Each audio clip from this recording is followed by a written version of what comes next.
안녕하세요. CXTV의 김현입니다. 지난 영상에서 택시 대란의 원인과 단기 해법에 대해서 말씀드렸습니다.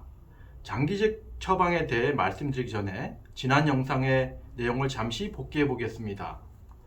저는 지난 영상에서 택시 대란의 근원적 원인은 택시 회사의 부실화라는 점과 부실화를 초래한 요인 3가지, 즉 당국의 가격 통제, 소비의 매력도 감소, 신규 서비스 부재에 대해 말씀드렸습니다.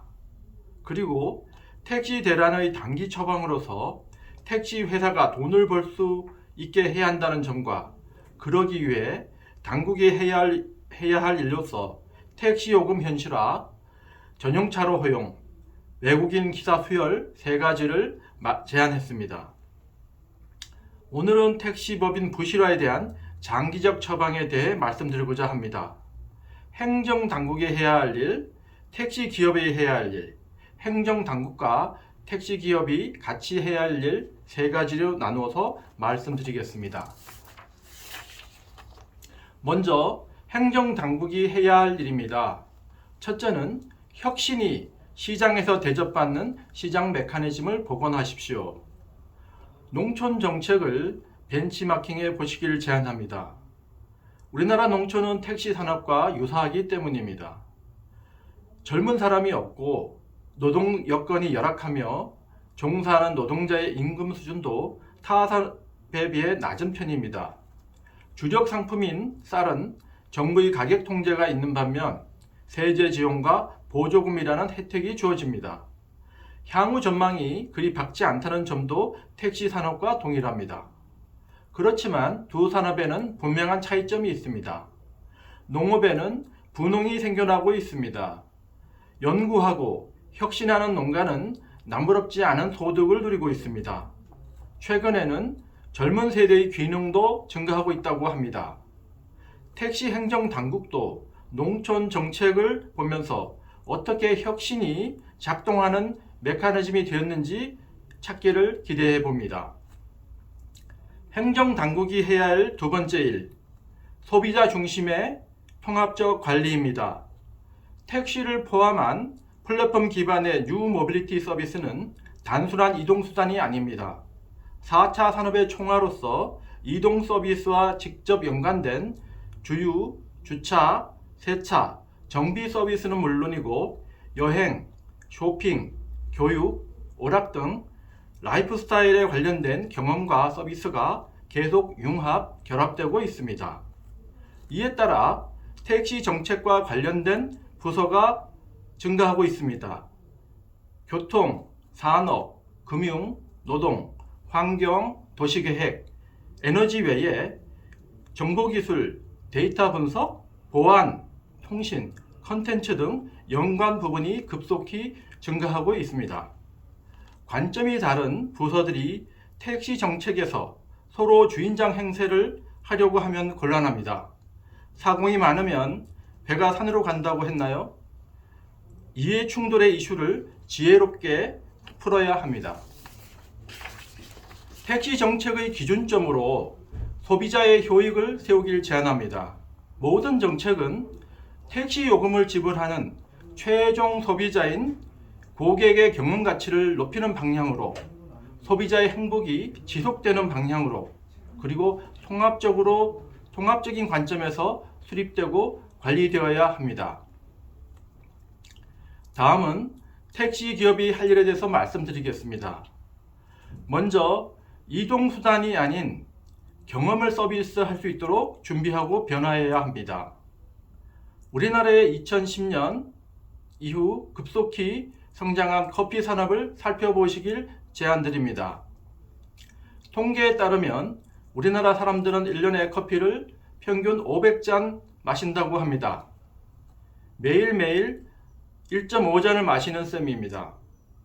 처음엔 젊은이들만이 브랜드 커피를 마치 훈장처럼 자랑스럽게 들고 다녔습니다.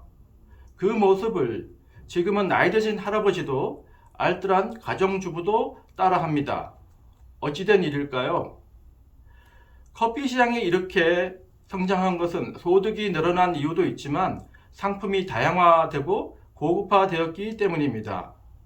메뉴판에서 어떤 커피를 선택해야 될지 고민할 정도로 상품의 종류가 증가했습니다.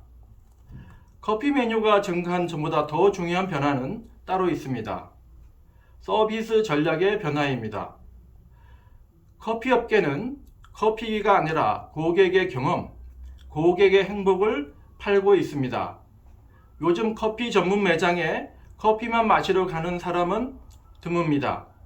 사람도 만나고 업무도 하고 공부도 하고 음악도 들으며 친구들과 함께 시간을 소비합니다. 커피 매장은 사무실, 공부방, 음악 감상실, 놀이터의 역할을 하는 것입니다. 즉 소비자들은 커피라는 서비스에 더하여 시공간에서 다양한 경험을 누리는 것입니다. 점심값보다 비싼 커피 가격을 거리낌 없이 지불하고 소비하는 이유입니다. 이런 커피 전문 매장이 전국에 8만 개에 이른다고 합니다. 그런데 택시 서비스는 어떤가요?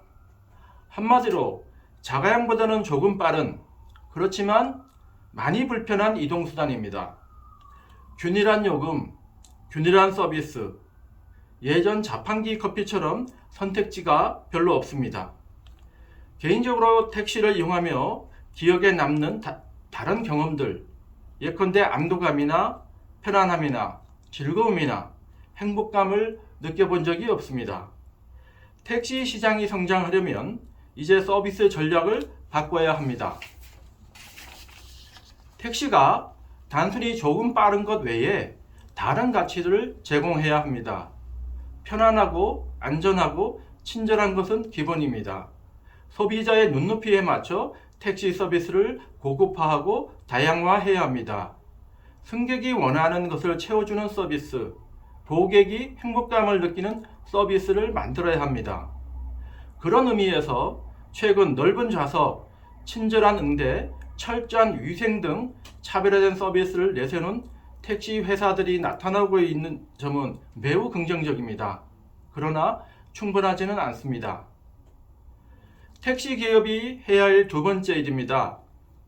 고객의 불편함과 고객의 행복, 즉 고객 경험을 이해하기 위해 끊임없이 연구하고 투자해야 합니다. 소비자의 불편함은 무엇인지 승객들의 목소리를 들어야 합니다. 택시라는 한정된 공간, 운전기사라는 인적 요소, 탐색부터 결제까지 이르는 소비 프로세스에서 소비자가 겪는 어려움을 파악해야 하는 것입니다. 예컨대 개인적으로 택시를 이용할 때 제일 불편했던 것은 제가 보통 뒷좌석에 타는데요. 헤드레스트가 없다는 점입니다.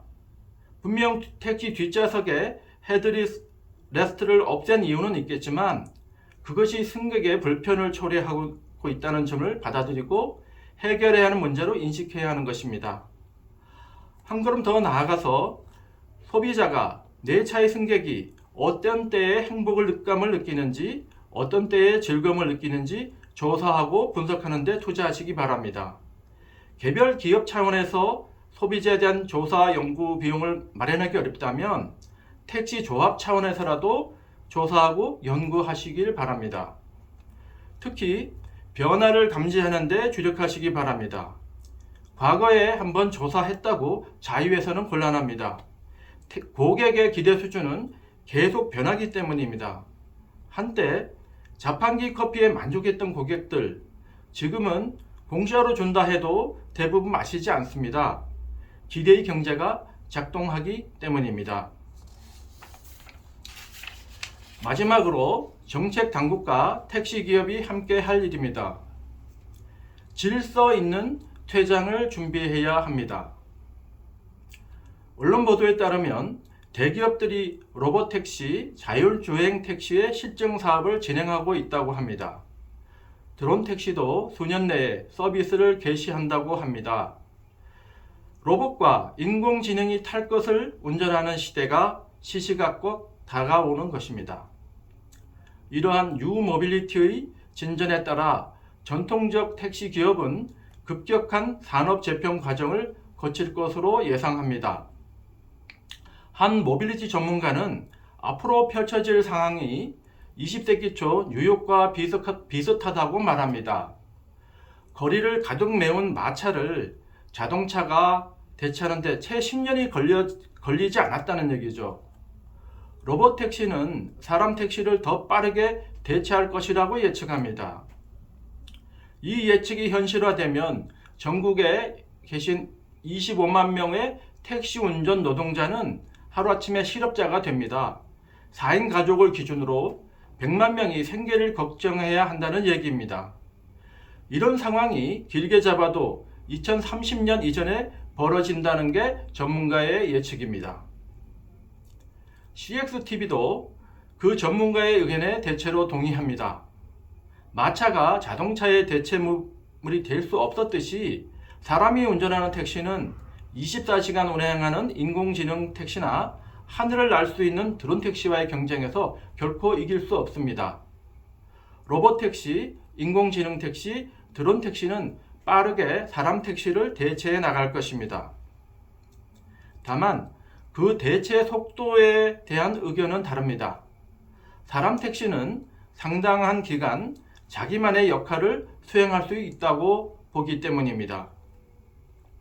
이는 소비자의 구매력, 교통 인프라, 그리고 소비자의 선호 때문입니다. 잠실에서 인천공항을 왕복하는 UAM 서비스가 개시된다 해도 모든 소비자가 그걸 소비할 정도의 구매력을 가진 건 아닙니다. 또한 자율주행 차량과 관련된 제도를 정비하고 새로운 교통 인프라를 구축하는 데는 많은 시간과 비용이 소요됩니다. 더 중요한 것은 소비자의 선택입니다. 아무리 좋은 기술과 서비스도 익숙해지는데 시간이 걸리고 과거의 소비 경험만 고집하는 소비자도 있습니다. 이러한 문화 지체는 서비스가 개시된 후에도 10년에서 길게는 15년 지속될 것으로 예측됩니다. 이 기간은 25만 택시 노동자들이 시장에서 질서 있게 퇴장하는데 매우 소중하게 활용될 수 있습니다.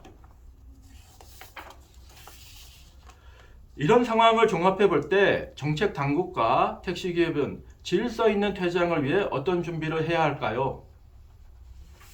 먼저 사람 택시의 역할을 새로이 정의하여 문화 지체의 기간을 최대한 활용하여야 합니다. 사람 택시는 때로는 로봇 택시, 드론 택시의 대체제, 때로는 보완제가 될 수 있습니다. 이를 위해 두 가지를 준비해야 합니다. 먼저 기본적인 경쟁력인 플랫폼 기반 서비스화를 추진해야 합니다. 디지털 시대의 소비자 특성은 한마디로 지금 여기서 나에게입니다. 모든 택시는 예외 없이 앱 하나로 부를 수 있도록 해야 합니다. 예컨대 앱으로 택시를 선택하고 부르고 결제까지 하는 플랫폼 기반의 사용 환경을 모든 택시에 의무적으로 적용해야 합니다. 두 번째, 인간만이 주는 차별적인 경쟁력을 서비스에 반영하여 개발하면 됩니다. 택시 소비자는 편의성, 가격 등 기능적 가치와 합리적 판단도 중시하지만 한편으로 명분, 동질감 같은 사회적 가치나 사람이 주는 정서적 교감도 그에 못지않게 중시합니다. 로봇과 인공지능이 사회적 가치와 정서적 경험을 주기는 쉽지 않습니다. 기술적으로는 가능하다 해도 소비자가 적응하고 받아들이기에는 오랜 시간이 걸릴 것입니다. 택시를 탑승하고 이동하는 시간과 공간 속에서 로봇과 디지털이하는 인간만이 줄 수 있는 경험을 좀 더 다양하고 의미있게 개발하면 됩니다. 문화재체를 활용하는과 동시에 퇴장 인력이 산업 재편에서 생기는 새로운 일자리에서 직업 기회를 찾을 수 있도록 지원해야 합니다. 앞서 말씀드렸듯 뉴 모빌리티 서비스는 확장이 무궁무진합니다. 산업 재편의 과정에서 많은 일자리가 없어지겠지만 또한 새로운 일자리가 많이 생길 것으로 예상됩니다. 시장에서 퇴장하는 택시 운전 노동자들이 그 과정에서 직업을 찾을 수 있도록 정책 당국과 택시 기업이 지혜를 모으고 함께 노력해야 할 것입니다. 오늘은 택시 대란에 대한 중장기적인 해법에 대해서 말씀드렸습니다. 저희가 놓친 부분을 발견하셨거나 생각이 다른 부분은 의견을 남겨주십시오. 시청해 주셔서 감사합니다. 다음 영상에서 또 뵙겠습니다.